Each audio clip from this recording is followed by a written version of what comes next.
Today we are going to go over shading a full contour screw retained bridge with tissue. So we're just going to jump right in. And if you have any questions along the way, at the end, just hold them, and at the end I'll answer all your questions. But before we just jump into the shading, there are a few important things that you need to think about when working with white zirconia. So you really do want to make sure that you're not going to do a lot of contouring after it's shaded. It's white underneath the liquid, so the liquid will penetrate about 1 millimeter into the zirconia. So if you do any adjusting, you're going to end up with a white spot.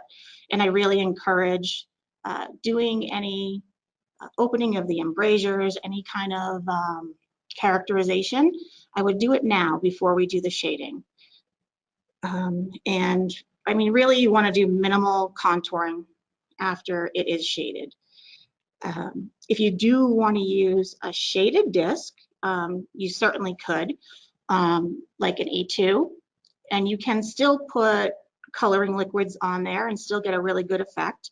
You'll have to modify your shading technique, but it definitely is possible, and I'll show you some samples of it. I'll show you what the pink would look like on an A2 versus a white zirconia. And the good thing about that is if you really do need to do some contouring, at least when you grind on it, you're not going to get a white spot. It'll have some color to it. So, if you're thinking about doing that, that's definitely a possibility. But the shading that I'm going to do today is specifically for the Zirlux white zirconia, and we're going to use the Zirlux shading liquid. So I'm just going to adjust my camera, and from this point on, you guys are just going to see my hands. So just give me a second, I'll adjust that, and I'll start off with showing you the tools and just the little things that I do first to get it ready before shading. And actually, I'm going to shut a light off so you can see a little bit better. It is really hard to film or record white zirconia. It just kind of, the light just bounces back and it looks like a white blob, but I'm going to do my best to give you some good views.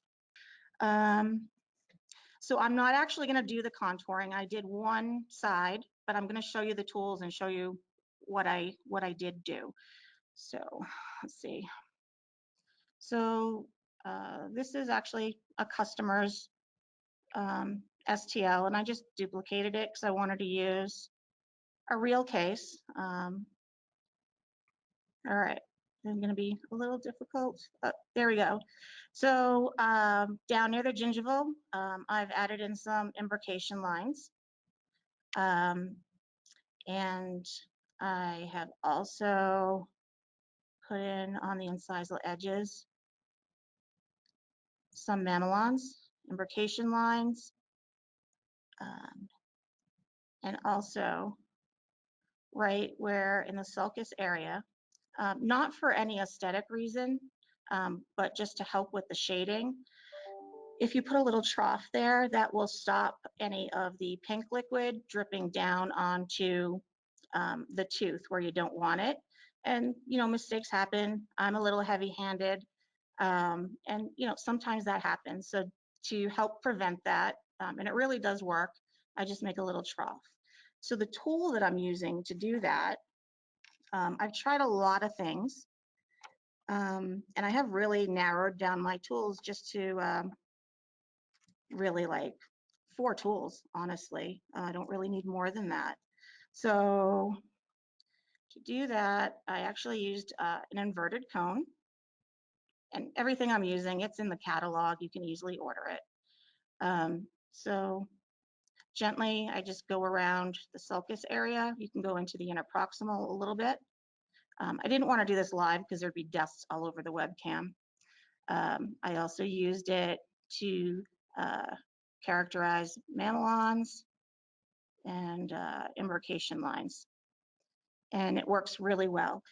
You want to go a little more aggressive than, not aggressive, but heavier characterization, because obviously this is going to shrink down and it'll be much more subtle after it's sintered. And the other really, really important thing that I want to share is I'm a ceramist myself. So when I get a zirconia bridge, the first thing I want to do is go in and open up those embrasures. And it's sort of the kiss of death if you do that after it is sintered. I've done it myself. I've seen other people do it. They'll go in with the diamond disc after it's sintered, go in there and open up those embrasures. And what this tool is actually doing is it's scoring the zirconia and actually starting a microfracture. So you might get all the way through your restoration, and then on your final glaze, all of a sudden your bridge is in two pieces. You might get away with it sometimes, but of course, when you have that case that you've been working on all night and it's got to go out because the patient's appointed tomorrow and they're flying to Florida or they're getting married, I guarantee that'll be the case that fractures on you. Done it myself. I actually will use, you can use whatever you want, but you want a really thin rubber wheel disc. You can, this is happens to be a brownie, and I thinned it down. I made it smaller and I thinned it down quite a bit. And if you also like this one's a bit thinner and a little bit more flexible. These are great because you can go into the interproximal. So I think next time we're going to have to get a better webcam. So you can go into the interproximal, and because it's flexible, you can move it and curve.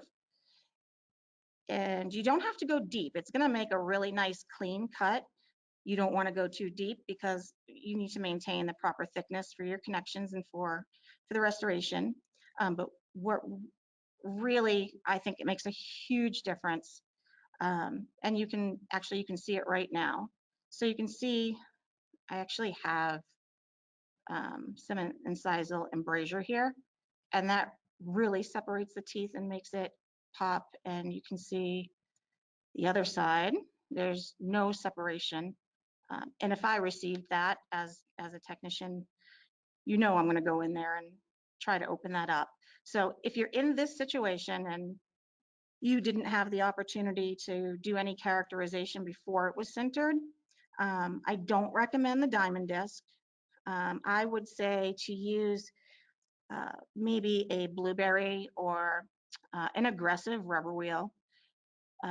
True it down so that it has a nice knife edge and go in there that way. I really strongly recommend not using the diamond disc, even if you're super light-handed. It's not worth the risk for such a large case.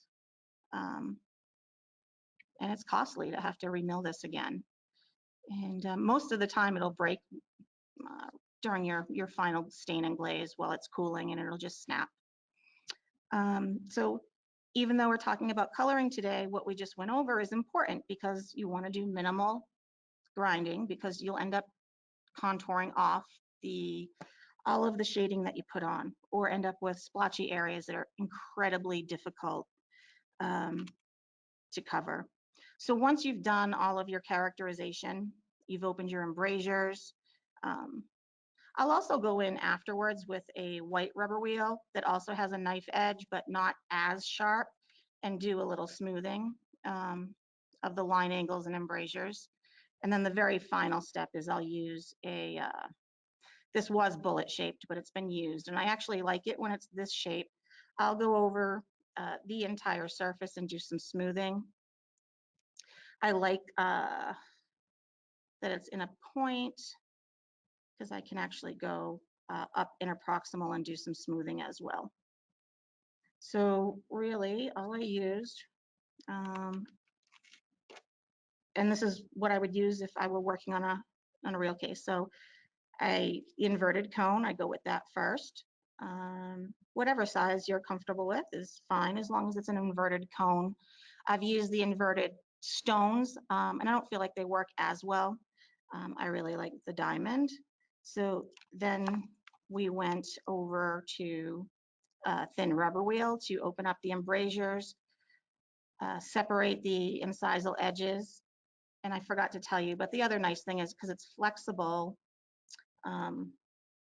when you are opening up your embrasure, you can also kind of round your line angles and do a little shaping there all in one and make it look natural. You can soften your distal edges, which is nice. And then when you're done, just finish it up with the rubber wheel. And the ones that are cone shaped, I made this a point. This originally, it's dirty, so it looks gray, but it was black. There's different options with different grits. I do like the black one because it does a good job, but it's soft enough where it's not gouging or scratching. There are other ones that are available. This is like a teal colored one that's a little more aggressive. So there's no right or wrong. It's really whatever you're comfortable with. But really, that's all I use, basically 4 tools. And then once you're done with this, you want to air hose off. And I know there's controversy, don't use the air hose because you'll get oil on it. But as long as your airline is clean, there's no moisture coming out of it. In my opinion, I've had the best results with the air hose. So clean it off thoroughly. And now we'll start to do the shading. And again, this is Zirlux and it's white. And I actually, really quick last night before I left, I just found some extra zirconia and I wanted to share with you. All right, you can't see this at all. This is so pink. Here with me, maybe if I put a different background on there, you'll be able to see it. So in real life, this is pretty pink. And this is what the dark pink Zirlux liquid would look like on white. And I have to tell it really is, looks much better in person. So, and I did several different things with this one, but the 2 Ponics are actually pink, dark pink, over the A2, because I figured you might be curious, okay, what if I do want to use a shaded disc and I don't want to risk having white blobs if I have to do any contouring. And again, it's really hard for you to see. But that's basically 2 coats of the dark pink. In general, I don't really use the light pink. I feel like it's really too light. And the dark pink comes out quite nice. So 2 coats, basically. And if you need to go even darker, I would say 3 to 4 coats. And when I say coats, like swipes with the brush. This one, this is a pre-shaded monochromatic A2. And what I did was I actually added some blue, gray, violet to the incisal. And I added, even though it's pre-shaded, I added just a little bit of A3 at the gingival, and it looks like I have a multi-shaded zirconia crown milled out of a multi-shaded disc, when really it was monochromatic. And it took me 2 seconds, super easy. Tiny bit of, it's an A2, I put A3 around the gingival, and a little blue, white, and gray at the incisal. And when I glaze this, it's gonna really pop. This was a white crown. I shaded it A2, and then I wanted to cut it in half so that you could actually see that it really does absorb into the material about 1 millimeter. So we'll take some high def pictures of that later, so you can I really want you to be able to see that. So right now, I'm just gonna get right into the shading. And again, there's no right or wrong. It's really what you're comfortable with.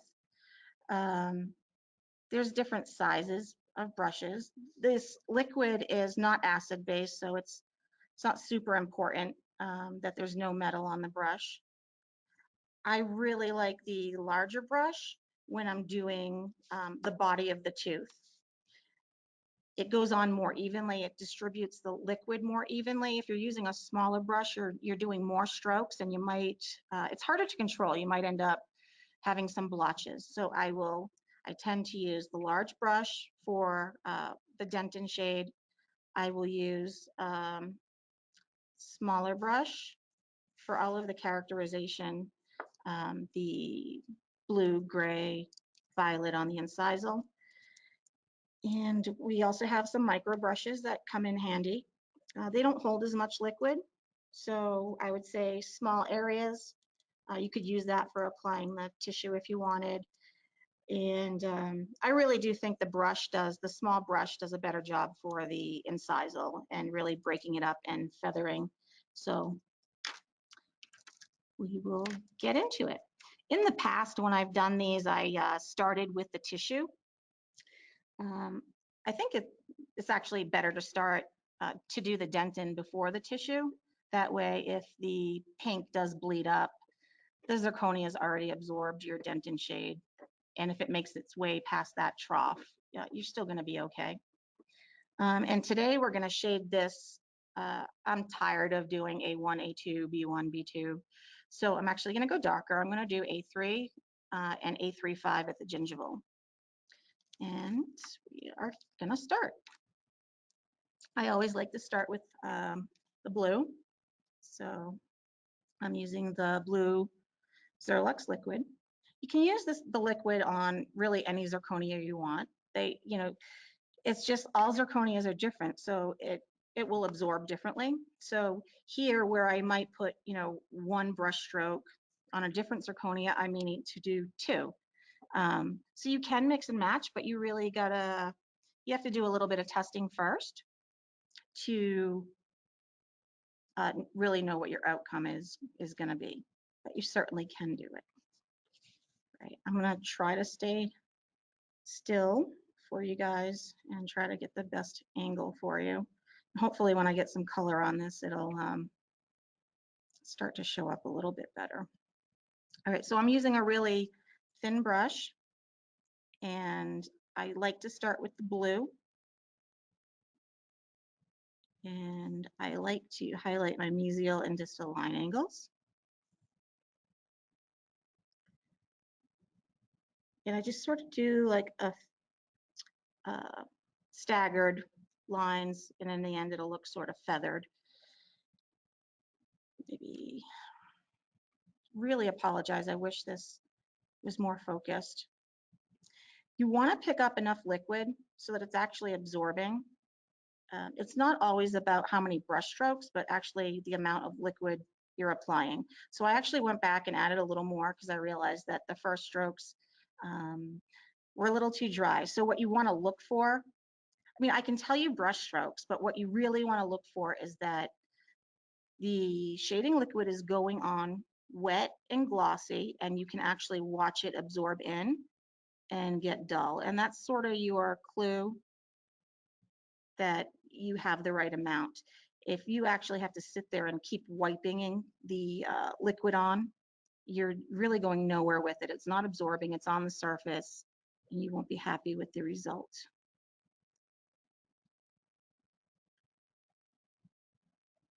So I will go all around with the blue.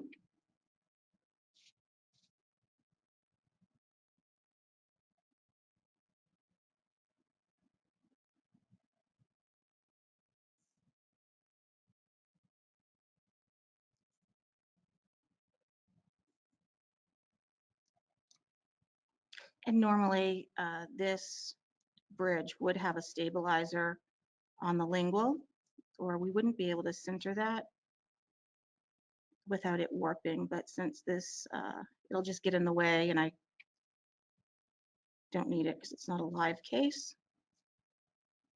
I took it off.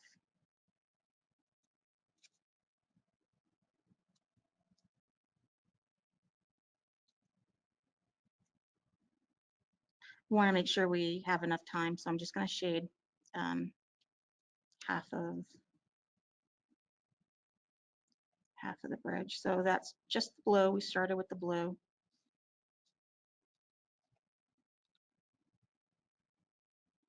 Going to zoom out a little, maybe that'll help. So after the blue,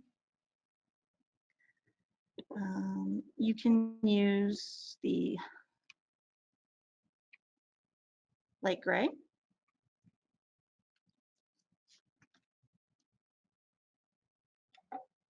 Oh, one thing I did forget to go over is I also will highlight the occlusion, so but not the entire occlusal.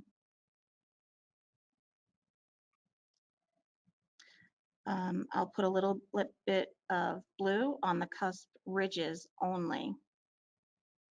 If you put blue all over the incisal, it's going to be way too light. It's not going to look natural. I actually like to go in and put one shade darker in the central dissectional groove, so it gives it some depth. You aren't necessarily making occlusal staining, which nobody wants anymore, but you're adding just that little bit of a shadow that makes it pop, and nobody's complaining because they don't want occlusal staining.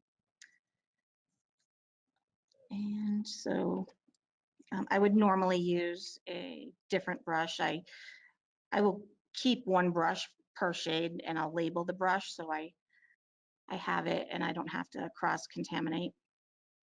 So now, oh, that's the blue.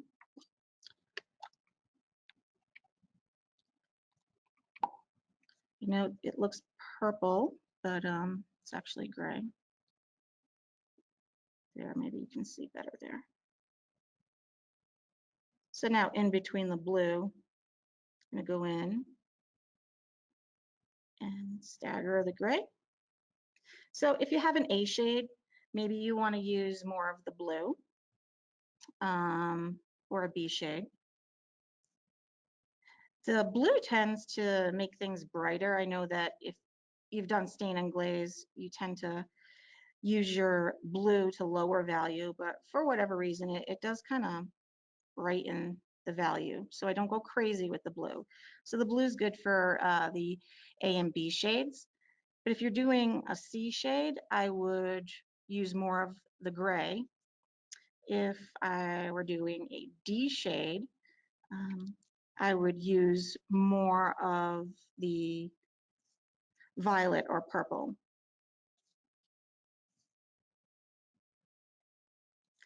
And that way you have the correct value.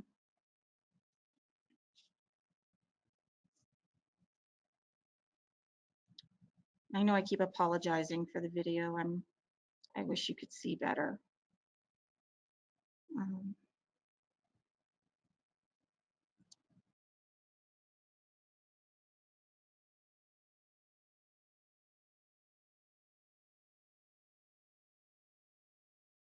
And you'll be able to see it a little bit better because you can't really see the separation between the blue and the violet.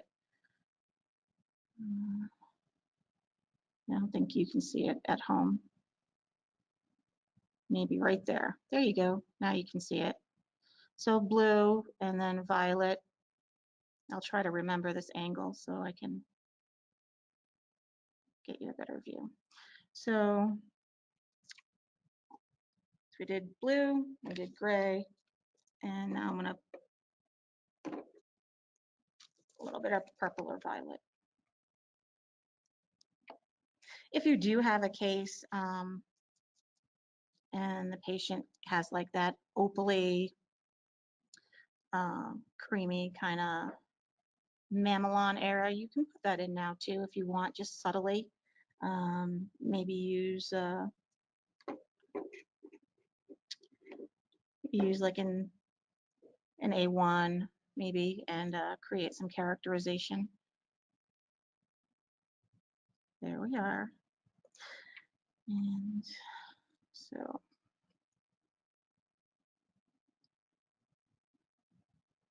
and now I'm going to stagger in the violet. The violet looks gray, the gray looks violet.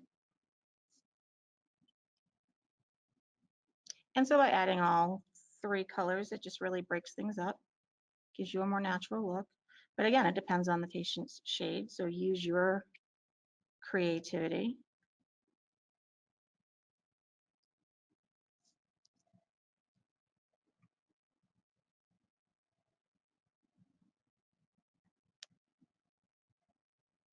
And I do go all around. And again, I'm not, if I feel like the liquid is going on well, and it's still going on shiny and I can see it absorbing, I don't re-wet the brush. I really am kind of going, it is very visual, you need to pay attention. You will get different results if different people are doing your shading. These liquids are pretty consistent and user-friendly, but depending on how someone may pick up more liquid or less, or the size of the brush, that can also make a difference in the shading. Minor differences, but differences. There we go. All right, so we are going to move on to the Dentin, and I like to use the larger brush. So I'm actually going to show you with the smaller brush how it's harder to control. So you can actually see. So this bridge is going to be E3 and A3/5.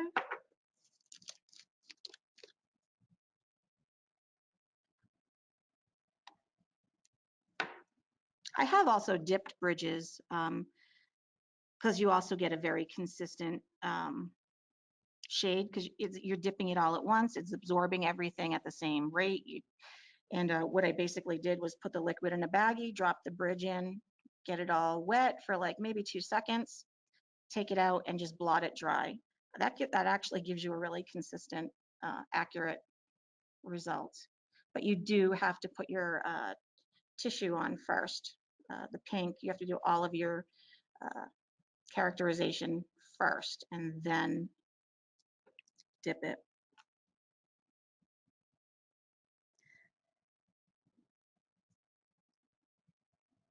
So this is the larger brush.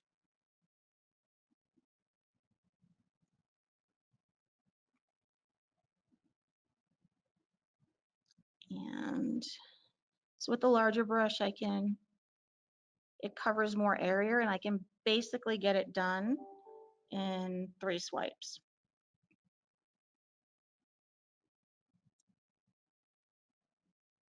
And again,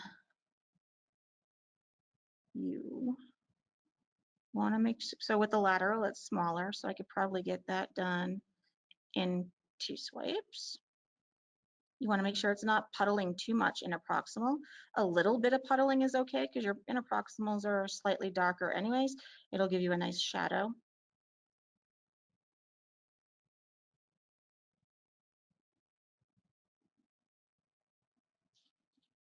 I'm going to try this next one to get a good angle for you.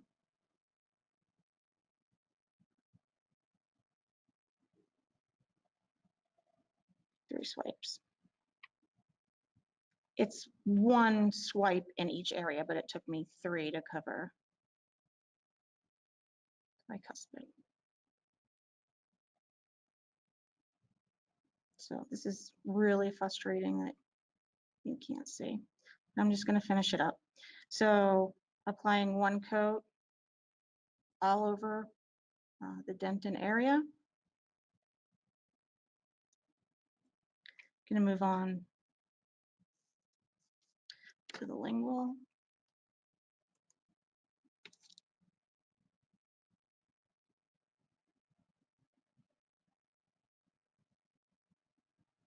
Making sure that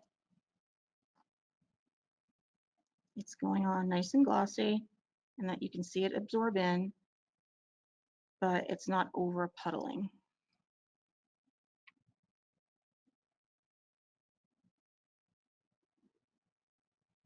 So we did the facial, lingual, and just going to go over the occlusal now. I just kind of just get it all on there.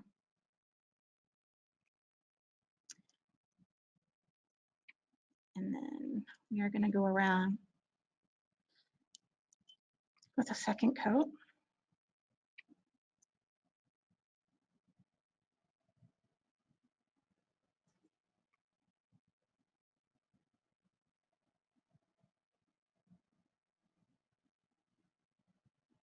If you do happen to get some puddling, just go back in there and wipe it out.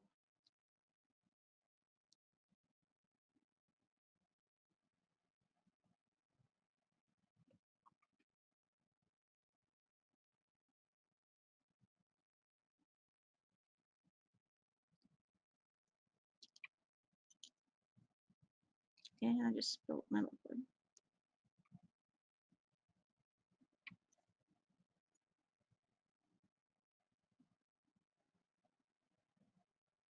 Glue one more time. Glue one more time. And so that was A3. And I like to have a little more gradient. And so then I'll go in. You can use the larger brush if you want, or actually the little proxy brush is good for this too. You don't need a lot. If you put more than one coat, it'll end up too dark. So we've already put 2 coats of A3. I'm just going to put a little bit of A35 right at the neck.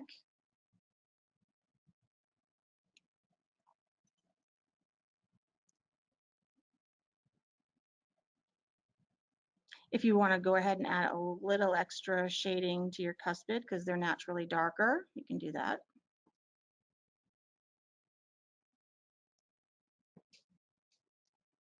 And then also you can take the A35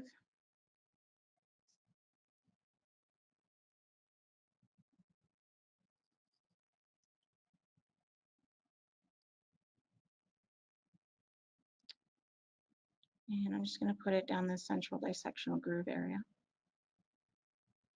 Just run it right through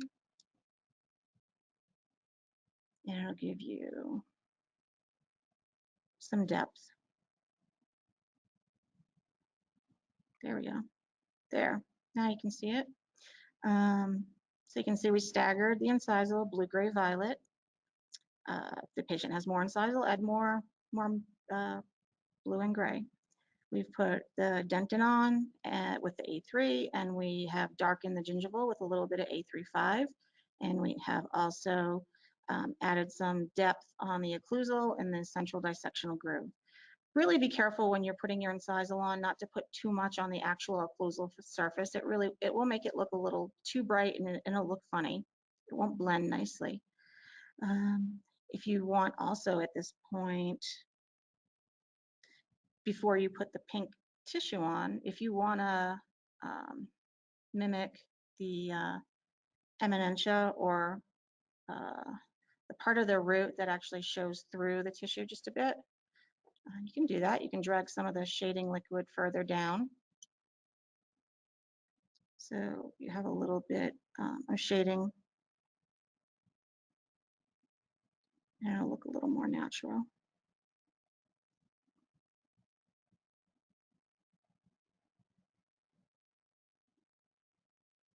I hope you can see it.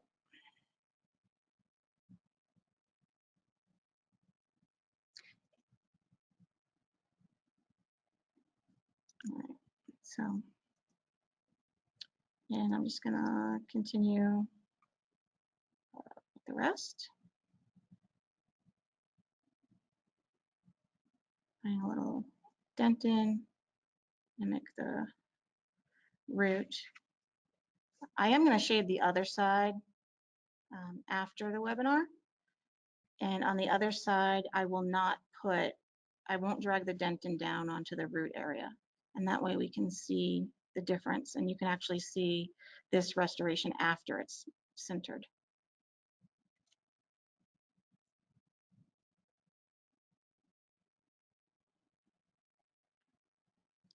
Right. So all of that, I mean, really super easy.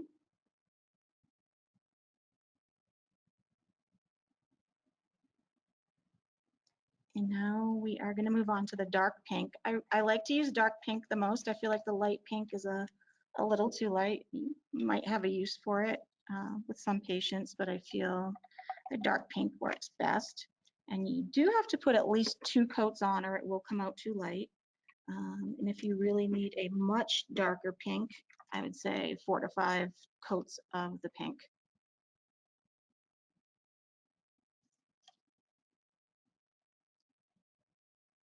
And yes, the pink doesn't look pink when it comes out of the bottle. So I'm going to go ahead and go back to the larger brush.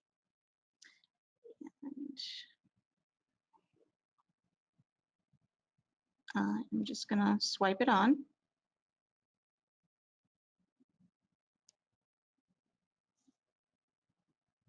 I go up into the embrasure just a little bit. Make sure it's really saturated. And it's okay if you have some variations in the pink and the shading, because naturally tissue has some variations as well in color. So we did the facial. I'm gonna put it on the lingual. I know that nobody really sees the underside, but it just bugs me. I feel like it presents much better if you do also add some shading under there. I even put it inside the screw access holes. So one more coat, and so you can see, making sure it goes on nice and glossy. Soon as it starts to not go on glossy, I dip the brush again.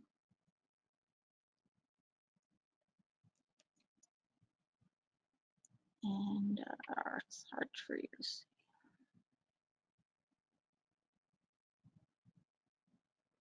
So really, that's it.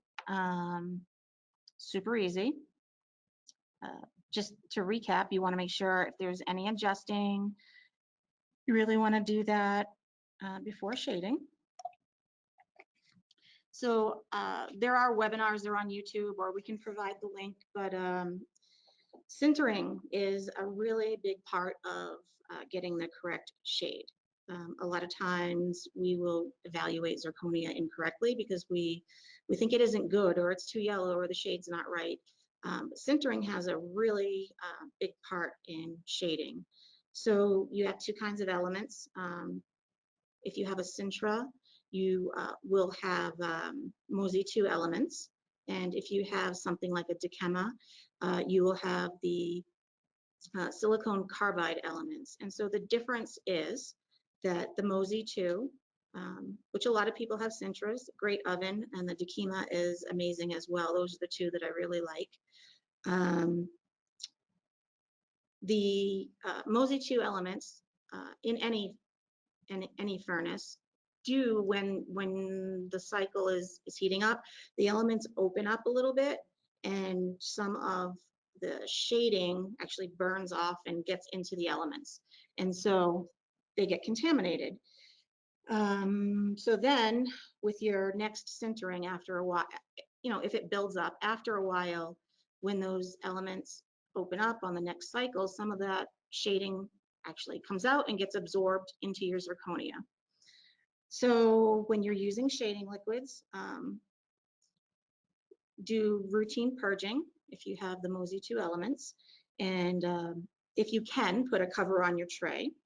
And also you want to make sure you dry your units thoroughly before putting them in the furnace. So I would say about 25 minutes under a heat lamp, or about 20 minutes in a toaster oven at maybe 200 Fahrenheit. And that dries the zirconia enough where the shading liquid isn't actually burning off in the furnace, and that'll help keep it cleaner longer. But MOSI 2 elements, you want to make sure you're purging routinely, or you really cannot evaluate shade properly. With the dikema, the silicone carbide, Heating elements actually have a coating on them that protects the elements from absorbing any contaminants. So you're good there. You don't have to worry about that. So those two things are pretty important. And also your sintering temperatures are very important. If you always follow the manufacturer's instructions, but depending on the results that you're getting, if you feel like the shades are coming out too dark and you know that your furnace is clean, then I would say you're probably under firing just a little bit, and some of the shading just isn't burning off enough and it's leaving too much on. If you are getting results that are too light or low in value, you might be too high in temperature. And if you're really low in temperature, you'll see that chalky appearance, and it won't look like it has a lot of chroma.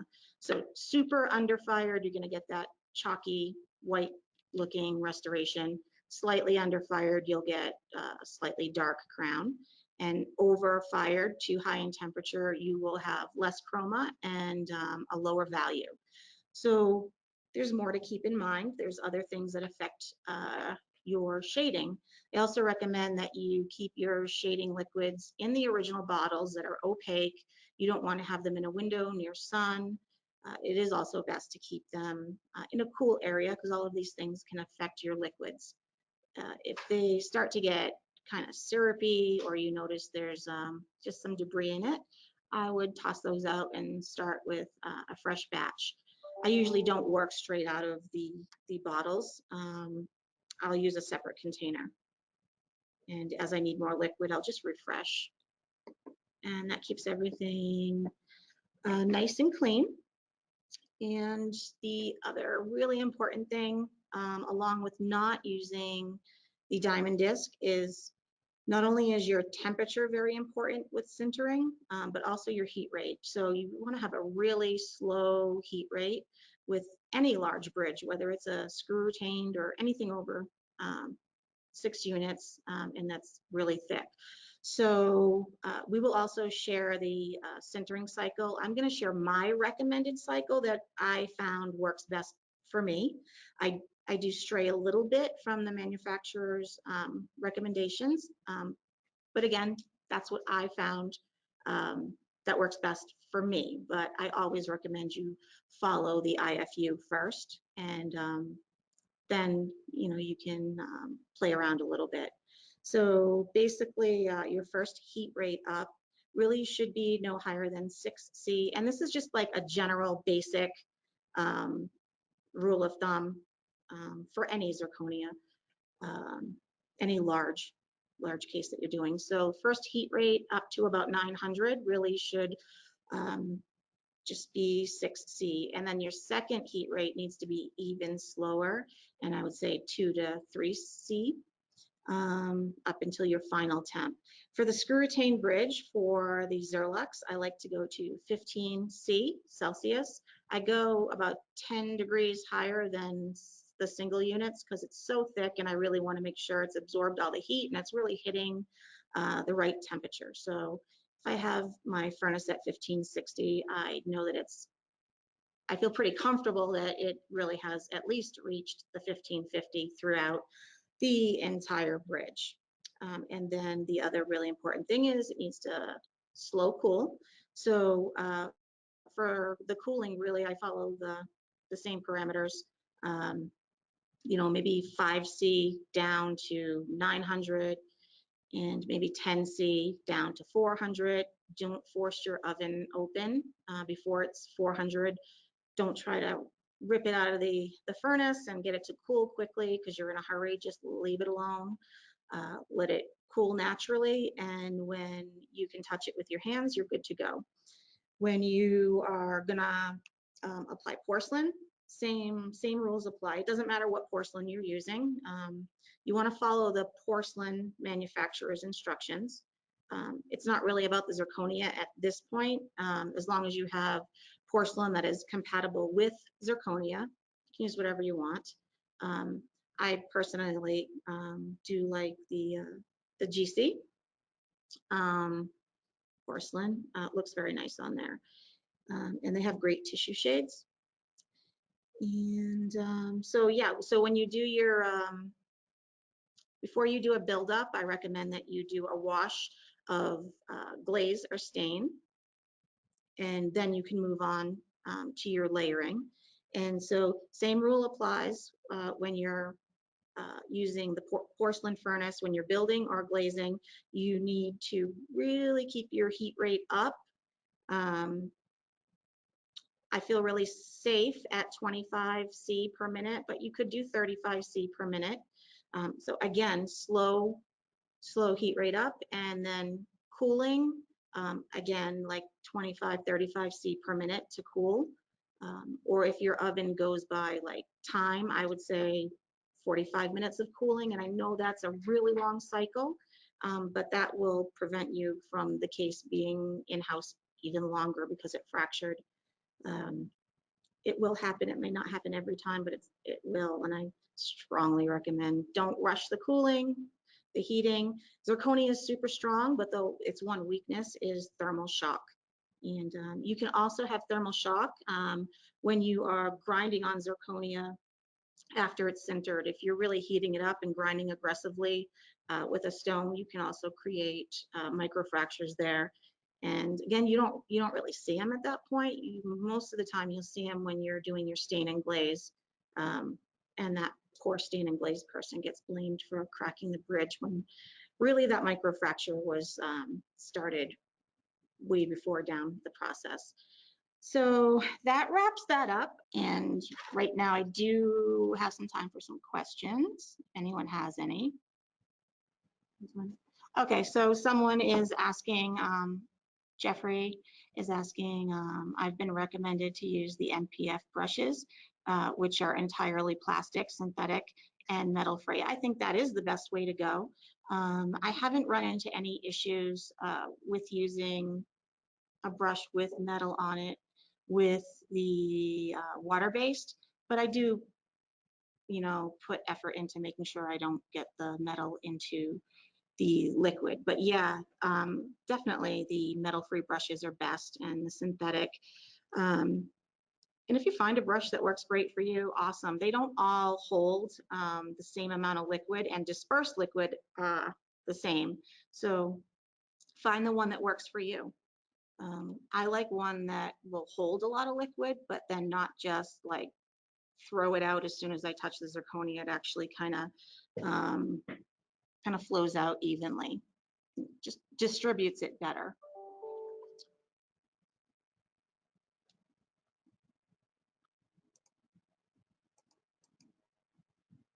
Weird. Okay. You have been fabulous. Well, thanks. I love being fabulous. I actually hate doing webinars because I hate to see myself talking. It's kind of uncomfortable. So I appreciate that comment. And I apologize because I'm having a really hard time seeing the questions. So why isn't it so weird? There you go. Could you please re-explain the difference of the elements between Sintra and the Dicema? Yeah, so there are different heating elements. The Mosey 2, which are usually U-shaped. Those do collect contaminants from the shading liquids that you use, and they will contaminate even more if you don't dry your units before sintering them. And then the other kind of elements are the ones that they look like a spiral, and that is your silicone carbide, and they have a coating on them so that they don't contaminate. And you will find those elements in the Dicema oven. And there is, we'll give you a link, and if you want to watch the entire presentation, I do have, it's called Don't Get Burned, and it goes over everything very thoroughly. I could talk about this for another hour, but basically those are your differences. Oh, let me scroll through. I guess I got to scroll up here. Okay. Do I recommend sandblasting before glazing? I do. I like to get it all nice and cleaned up. You can also do a little smoothing with the sandblasting. It gives it a nice surface, and then steam it off, dry it, and then always a wash coat of, you can do glaze or you can do like a wash coat of porcelain, but I find that the glaze works best. And you're also glazing areas that aren't going to receive porcelain, so kind of doing two jobs at once, and it's productive because you can be shading, perfecting the shade of the teeth and the dentin at the same time that you're layering some porcelain on the gingiva. I have seen some bridges where there's no layering at all, but I really think it does look best if you have a little bit of porcelain there over the gingiva to make it look completely lifelike. Okay, already answered that one.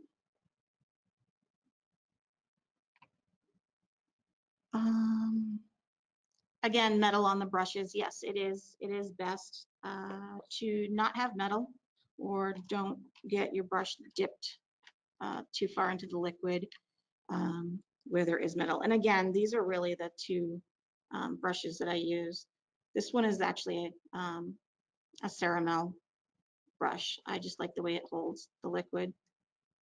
And this one, I'm not really sure where it comes from, and I've used it quite a bit, but it just says black and gold 311 if you are interested. And basically they do come with a little bit of metal on them, but if you take this plastic off, you can take the little metal wire off, and these last a long time as well.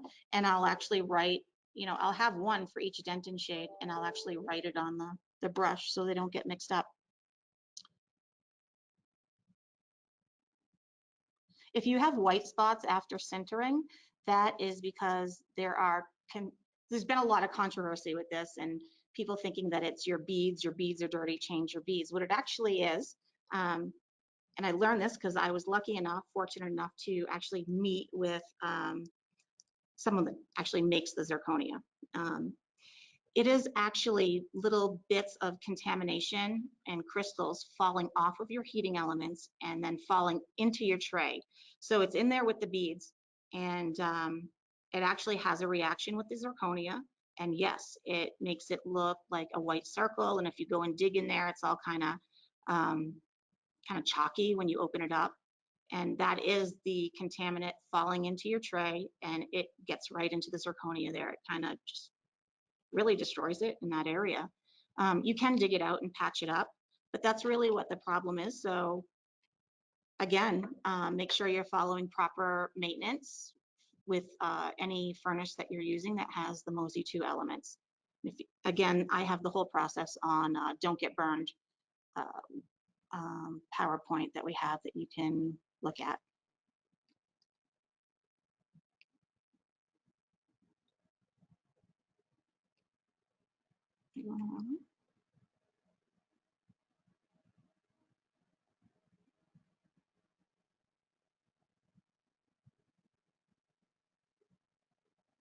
Do you use vacuum for glazing? No, I don't.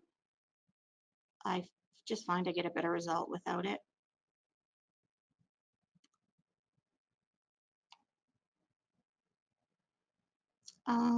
So someone is asking, what do I recommend for gingiva color, as we have many shades? It depends on what system you're using. It depends on the communication with the doctor, if they're giving you accurate shades. The 2 coats of the dark pink, the shading liquid, usually gives you your basic run-of-the-mill tissue shade.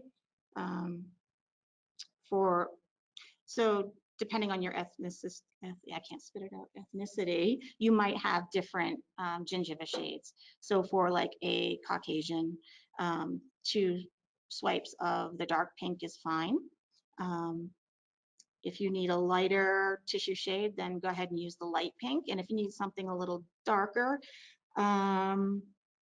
you could possibly mix in a little bit of purple with your dark pink, but I would do a little test run first on a chip of zirconia just to make sure. And GC has great tissue porcelain, and I think I talk about that in another webinar. Sorry, I'm talking to Andrea here. who's with me. Hi, everyone. That's Andrea. she's playing my assistant today. But I want to say the number 23 is the one that I use the most, but I actually use 3 different porcelains for the gingiva. I like to break it up and make it look natural. But you can totally get away with just using the 23 and putting a thin layer on there. And you can always do some characterization with your stain and glaze. And I'll make sure you have a link to that with your follow-up email. If I were dipping, how long would you dip a crown? So super easy, and yes, there's a link to that as well. You always, doesn't matter what you're doing, you always want to put your incisal on first because you want the zirconia to absorb those colors, because whatever you put over it isn't going to absorb as much. So same process, you do your incisal, central dissectional groove. You can go around the gingival 1 shade darker, just 1 swipe, and then quick dip, like 1 second, like dip your crown in, take it out and blot it dry. I usually use a Q-tip. I'll put it on the inside of the crown and just kind of roll it on a paper tissue. And that's it. So super quick process. And even with that quick dip, you still are getting just a little under 1 millimeter of absorption into the material. Let's see.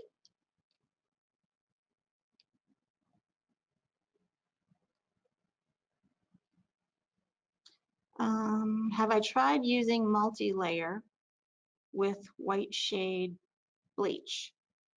Well, this is white zirconia. I haven't put it on the bleach yet, honestly. I certainly could try it and follow up with some results. So the bleach shades aren't going to be completely white. They're going to have a little bit of color. So maybe, I mean, depending on what your shade that you're wanting to get, I might just do 1 coat of the liquid or go 1 shade lighter. I think either one would work. And don't be afraid to like test things. That's really how I figured things out, is just trial and error and experimenting. And once you do 1 test, you kind of know where to go with the next one. And you really shouldn't have to do more than 3.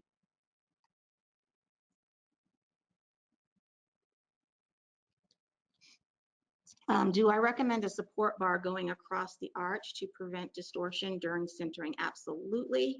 You want to keep that on there until the end. And yes, if you do it without the bar, you're definitely going to get warping and you'll be remilling that. So yes, bar across the lingual is really important. Really on anything over 6 units, you really should have a bar.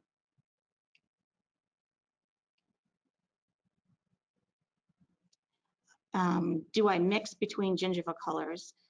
Yeah, you can do whatever you want, whatever you need. You can mix the colors, you can stagger the gingival. Most of what I go over is meant for a production laboratory where, you know, you still want great aesthetics, but we have to be productive as well. So I try to find techniques that'll give you a nice result, and it can still look beautiful, but you can also stay productive.